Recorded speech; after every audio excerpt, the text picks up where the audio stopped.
Ý cho mấy tới công tạ gần há là vớ thì vớ làm pu luôn. Tôi múc tôi cái con vơ thì chung với pu chiên. Lệch tay lệch thờ đồng đầu. Pu chiên. Mất cái bia. Đây tụm nước đó này. Chim mấy từ. Nó tụm nước đó nữa.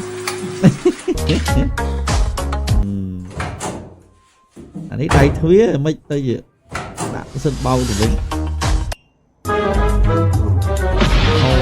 Màu cà phê đi nhiều đam tật thôi chứ xin lồng dọ.